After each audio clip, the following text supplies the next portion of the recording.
Hello, everyone, and welcome to another edition of Energize Your Presentation Skills. My name is Glenn Anderson. I'm a professional speaker. I focus on team building, collaboration, communication, presentation skills, team leadership. And today we're going to focus on one of the most important aspects of delivering an effective presentation, a strong opening and a strong closing. What makes a great presentation opening? Well, it starts with this. Show some energy. You are on stage. Folks, when you get up to give a presentation, you are not just having a casual conversation in the hallway. You're not just sitting in an office talking across the desk to someone or sitting in a cubicle talking to one of your colleagues. You are on stage. And you need to picture it that way all the time. If you go to acting class, they teach you that actors, when they're up on stage in an auditorium, their actions have to be bigger than normal. Their voice has to be louder and stronger than normal, because then it just comes out looking normal when you're sitting out in the audience. And the same thing is true for you as you begin to give a presentation. You might not be on a stage. You might just be in a little meeting room or a conference room, standing up in front of a few people, but it's the mentality of you thinking you are on stage. There is a survey that was taken by a survey online research company, and they were exploring what makes great presentations. And they had several thousand professionals that answered this survey, and an answer kind of coalesced around the question, what makes a great presentation? There were sort of three characteristics that rose to the top. They were enthusiasm, interaction, and clarity. And so, right at the top of that list, enthusiasm. When people come to a presentation, they are hoping that right from the get go, they see that speaker up in front with energy and enthusiasm. That's what people said in that survey was the most important characteristic of what makes a great presentation. So, you begin there, show some energy. You are on stage. Be unique and memorable right from the very first words out of your mouth. Folks, your audience is developing an impression of you in those first few seconds, in that first minute. And so as they look at you, do you look confident? Do you look competent? Do you look prepared? Are you properly dressed for the occasion? I mean, they're judging you right from the very, very beginning. And so, what impression are you giving them in those first few seconds, in that first minute? I compare this to like a race. Think about a race. It could be any kind of race, people running in a race, swimming in a race, automobile race, doesn't really matter. The moment of greatest tension in that race is right before the starter says go. Because in that moment, anything could happen. The race hasn't started yet. Everybody is full of anticipation. Anything can happen. And so the same thing is true in your presentation, right as you are beginning that presentation. If you are up there kind of hemming and hawing and chit-chatting, hey, thanks for inviting me. Great to be here. Joe, I really appreciate that introduction you gave me. Hey, folks, let's give a hand for Joe. Isn't he a great MC? A little chilly out there today. See, you all wore your warm coats. That was smart. And you're just kind of, babbling on like that for a few minutes. Or the one that really drives me crazy is when a speaker gets up and the first thing they say is, so I was thinking about what I should tell you today. Don't tell them what you were thinking about. Tell them. And so when you're beginning your presentation with those kinds of chit chat and comments, you are squandering those first few moments that might be your greatest opportunity to capture their attention and hold it as you get into your presentation, just like that race, that moment of great tension. So you don't want to do that. So folks, right from the first few seconds, the first words out of your mouth, be unique and memorable. So what are some things that you can do to make that happen? Well, one of the very best ways I think you can begin a presentation is by telling a story. Think about it. What are some of the best speakers you've ever seen in your life? Motivational speakers, politicians, perhaps preachers. They were probably one of the best you ever saw, and you remember them because they told stories. People love stories. That same research firm that I mentioned a few moments ago, they did another interesting little test. They took a room where a presenter was speaking. And so there was two cameras that they had. One camera was focused on the speaker up in front, and the other camera was focused on the audience. And so they filmed with these two cameras as the presenter was doing their thing. And then when you go back and watch these two videos that they've made, obviously what you can do is you can watch how the audience reacts when the presenter is saying and doing different things up in front. And what you see there is that if the audience is not engaged, not really interested, pulling out their cell phones, scrolling through their cell phones, maybe drifting off a little bit, staring out the window. And then the speaker says something like, "Let me tell you a story." Or the speaker says, "Let me show you an example." And you can just see in the audience, everyone kind of perks back up and jumps to attention. So if you think about that, what better way to capture someone's attention is to tell a story right from the very beginning.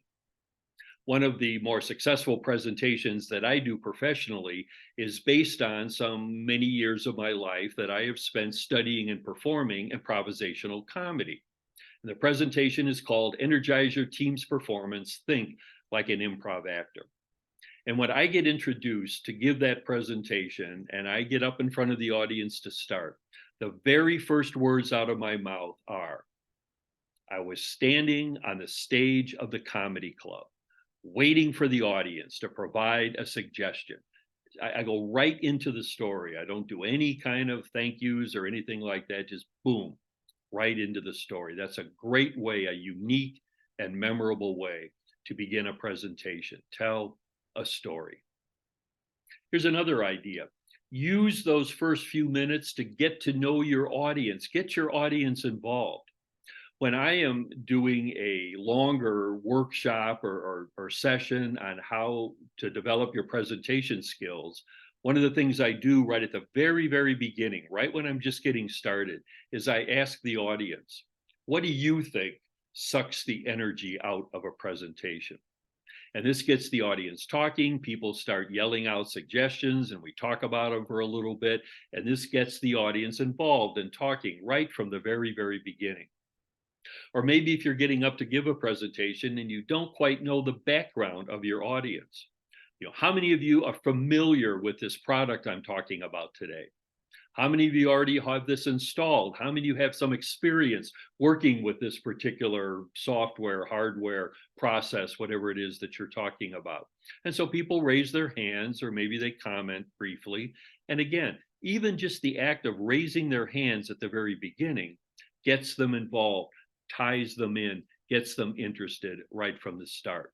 So get to know your audience. Use exciting and interesting graphics. Pictures like the little light bulb picture you see in the lower right-hand corner of this chart are so easy to find on the internet these days. There are websites where you can go and find available pictures that are free for public use, that are not copyrighted and protected by someone.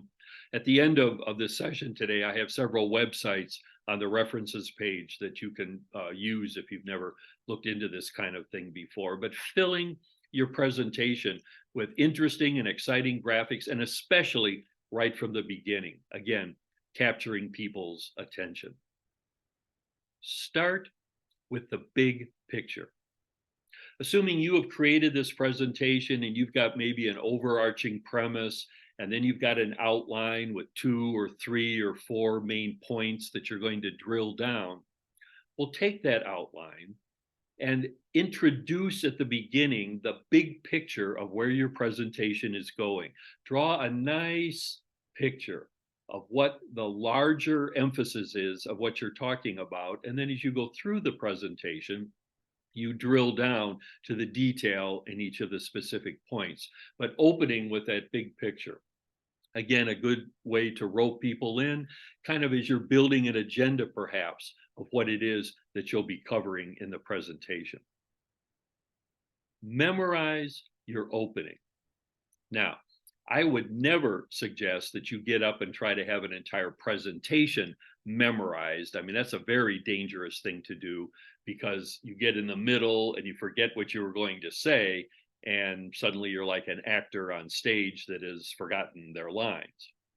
But sometimes I think it's key to have memorized that first paragraph, the first few sentences, the things that you're going to say, for a couple reasons. One, that gets you right into the presentation, as we talked about. So it avoids you kind of chit-chatting and wasting those first few moments, as we talked about earlier. And also, if you're relatively new as a public speaker, this will get you going. You've memorized the first few things you're going to say. And once you start saying those things, then you hear the sound of your voice in the room where you're presenting, and you start to feel a lot more comfortable. So memorizing your opening gets you going as you go into the presentation.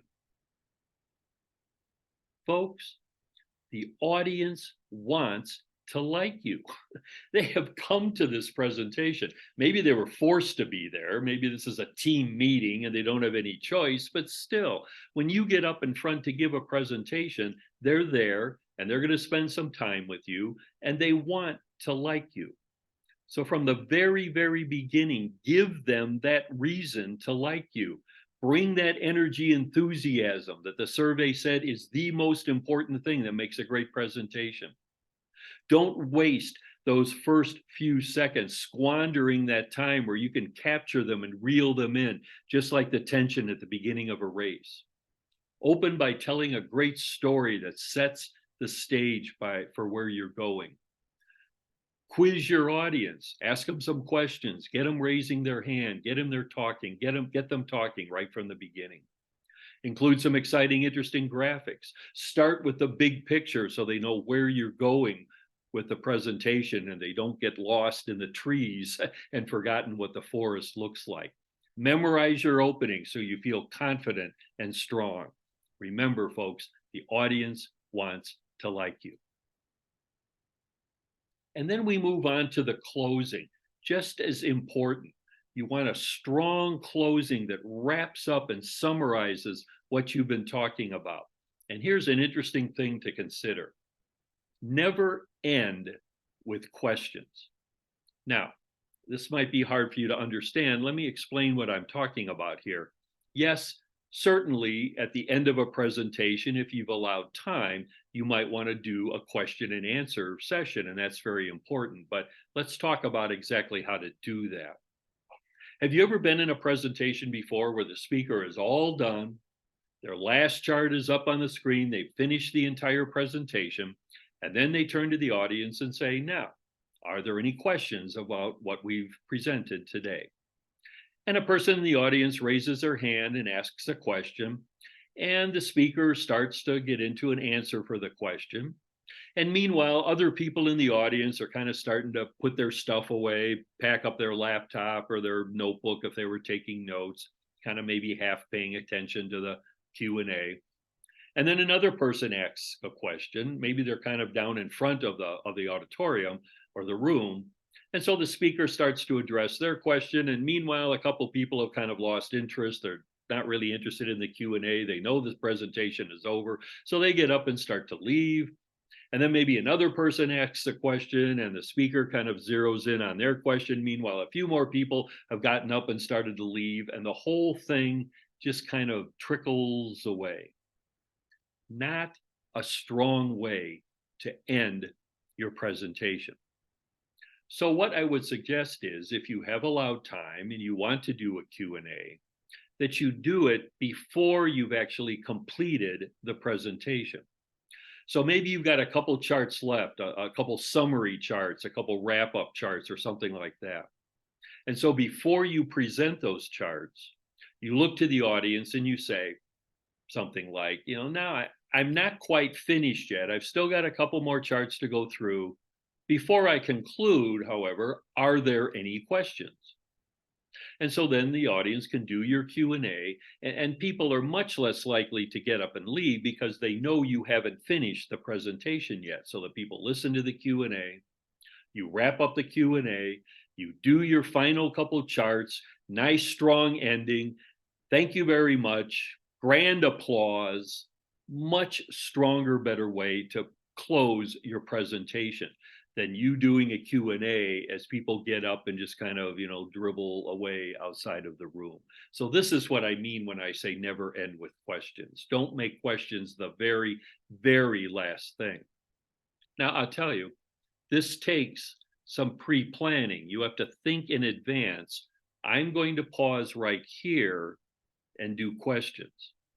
And you don't want to all of a sudden just be rolling along and find yourself, you finish to the last chart, and then you go, oh, darn, I was supposed to stop 2 charts back and ask for questions. This is something you have to kind of practice and build in to your presentation. Never end with questions. I would also suggest that you might want to memorize your closing, just like I suggested earlier that you might want to memorize your opening, and for pretty much the same reason.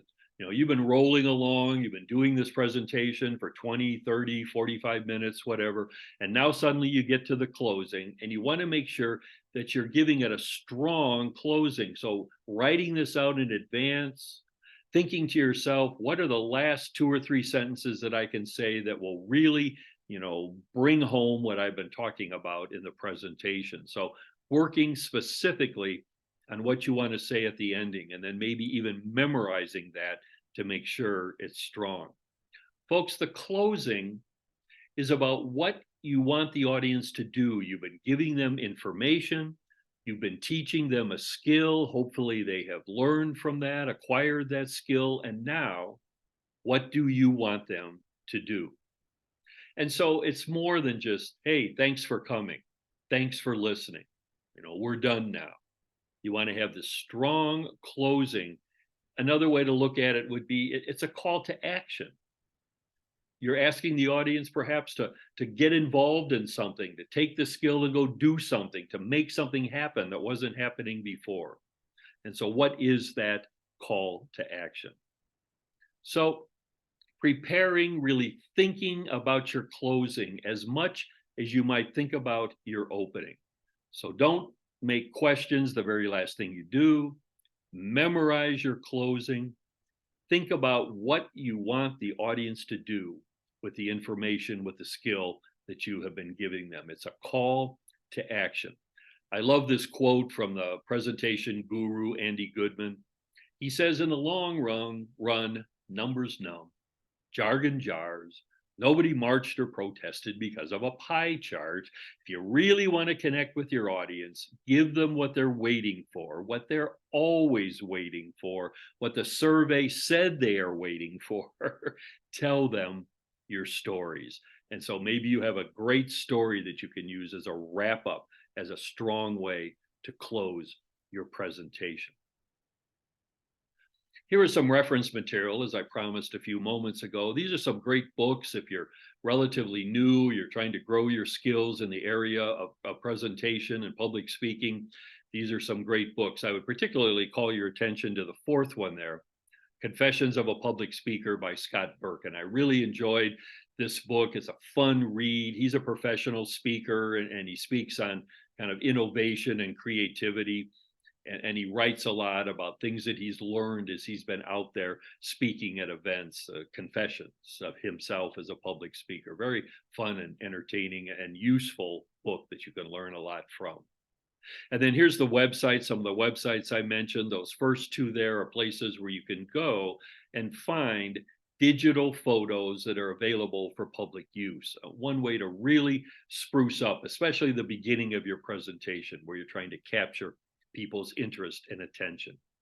And then there's some other great books. The beyondbulletpoints.com goes with the book that's up on the book list there. Toastmasters, I'm sure you're familiar with this organization.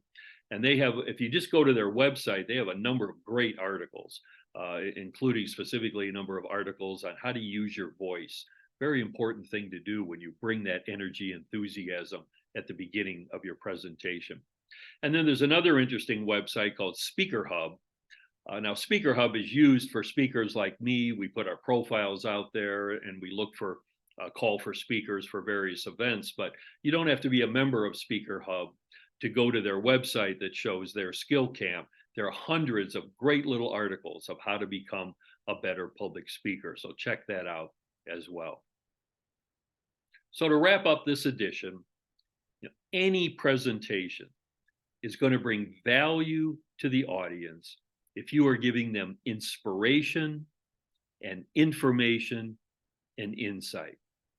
And especially that first point, inspiration, is so critical at the beginning of the presentation. Those first few moments, you want to inspire them and capture their interest so that they're with you right from the beginning.